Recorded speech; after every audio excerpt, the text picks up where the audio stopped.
So another exciting entry here at the Real Estate Conference and Expo held in Gaborone at the Pakalani Golf Estate this year, 2024. We're meeting with Mike from the Seeff office in Zimbabwe, and he's going to be able to explain and elaborate and tell you so much about what he's got going on his agenda and all the projects that he's handling.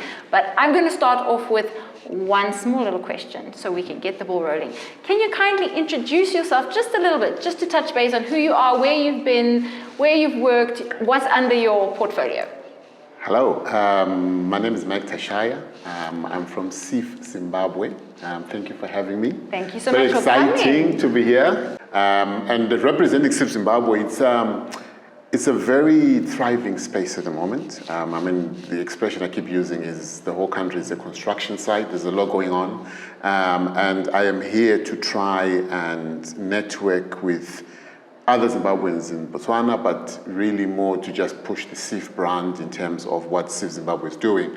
My main focus is affordable housing, which is why I was quite interested in what Aisha said to say in the last panel.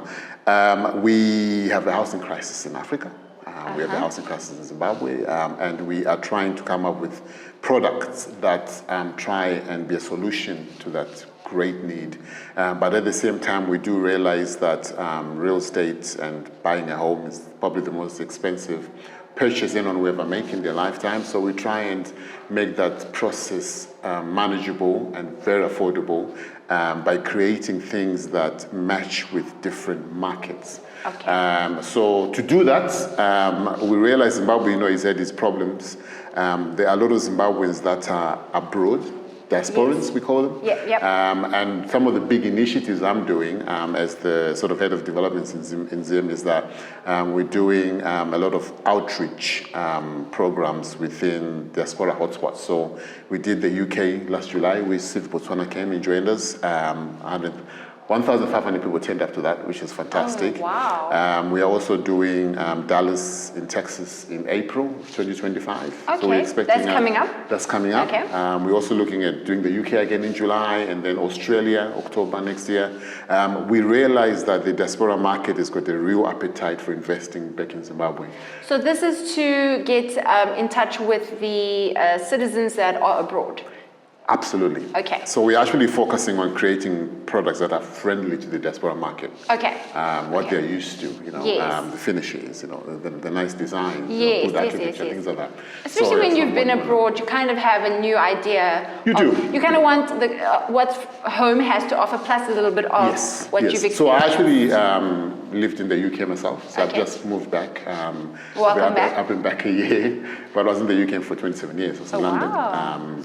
Working for a developer, so I'm a developer myself, and a lot of the things I've learned there is what I've sort of taken back home and coming up with some interesting, innovative ideas to unlock value in land, for example, unlock value in terms of how we go to market, and all these diaspora initiatives are some of the ideas that I've come up with. Developers are not used to the diaspora market actually investing back home because there's been a disconnect between the diaspora and the ground, but there's no trust. Okay. So we kind of rebuilding. So you're trying to fuse it back together. Yeah. Okay, that makes sense. By creating a safe environment to invest and stuff. So that's been really amazing and exciting.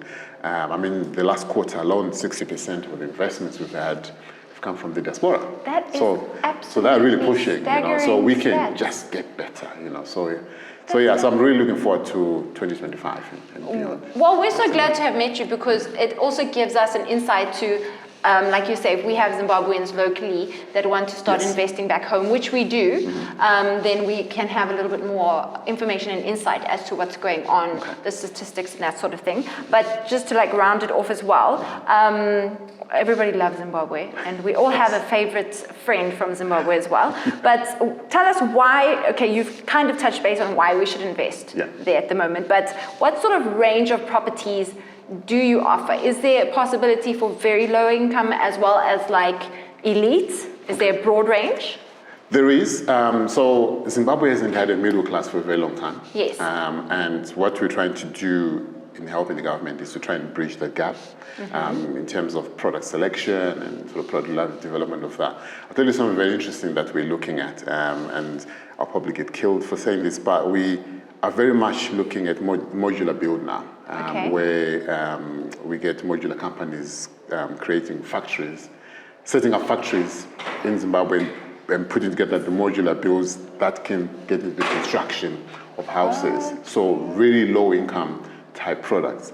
So some people will get a 4-bedroom house, for example, for $25,000 US dollars. I don't know how much that is in fuller, but really, really affordable. So you pay $3,000 deposit, and the rest you pay over 2 years. So that's about 750,000 pula, approximately. Or less.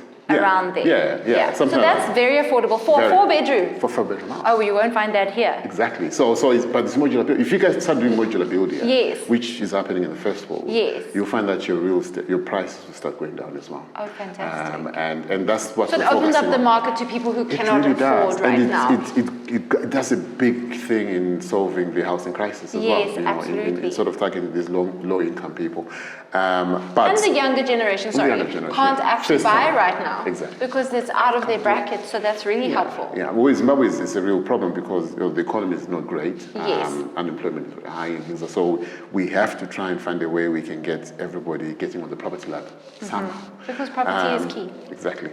So in answer to your question, yes, we do have that sort of low-income product coming in, but there is some very, very nice real estate elite executive. It's all there because there's so much land. Yes. Oh, that's fantastic. So and that's probably about 3 or 5% of the market. Is land, where just really good quality luxury homes that everybody can afford, like any country. Like every country. But we're like here at the Gulf Estate right now. Exactly. Yeah.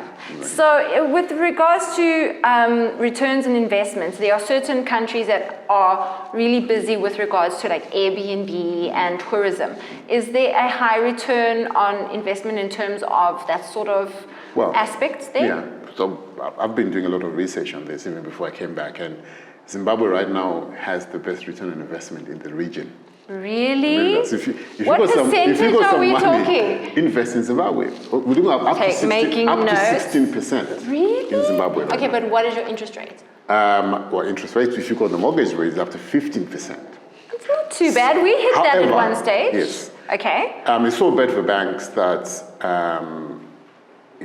because people don't really bank. Yes, they don't really bank as much in But developers now are creating their own mortgages. So you get a development. You can get a mortgage from the developer. Yes, and you pay over terms. Okay. So you get terms up to 7 years now, up to 10 years, which is a great way for buyers to sort of buy from. So you could maybe for 40% deposit, and then you pay the rest over those terms with some interest. I think up to 8% interest with some. Okay, but now the tricky part is we know, as in Botswana, we are not going to be financed to buy out of the country. What does Zimbabwe do? Or the developer, can they assist outside buyers? Yes, they can. You just have to show your credit file here. Okay. And you come in with a good deposit, always helps. So you'll be able to. It is possible. To actually, absolutely. Because so it's not necessarily cash market only. Exactly, yes. Okay. Remember a lot of the diaspora is investing, and they're not based in Zimbabwe, so we ask for their credit files. Okay. So it is possible. Very. Okay, that's very good much. to know. Yeah. So I have my questions here. Yeah. Tax implications. Yes. What's that like?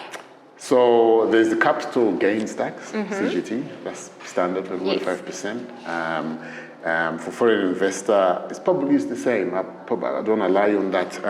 But if you're Zimbabwean, obviously you're doing the same thing. Yes. The other issue is what then do you do with your money? A lot of people are bringing it in and investing in multiple units. Yes. So the high density side of things is very popular right now because it's hot. The yields are very, very good. Okay, but that makes sense. Tax is just the CGT, which is nothing else. All right, so that's very helpful. It's normal, yeah. Because I've been meeting with various agents from different Seeff offices. There's Namibia, there's Mauritius, there's Zimbabwe, and all of that. So each have slightly different criteria and different aspects, and many have very similar. Absolutely. So it's really interesting to touch base on those see and what's see up. Yeah. what's Yeah. happening. So, Absolutely. well, thank you for answering all my questions. Is there anything else you want to leave us with for the No, viewers? no, fantastic. It's really good to be here. And I am enjoying my reintroduction to the African real estate space. I think I'm learning so much. I've had to start from scratch, actually, so which is well, really we're here good. for But yeah. So if you want to contact Mike, we've got the details on the screen for you, and you'll be able to get in touch with him. And as usual, you can also get in touch with our Seeff Botswana office as well. And thank you so much once again, and I hope you enjoy the rest of your day. Thank you very much for All right, having me. awesome. All right. Thank you.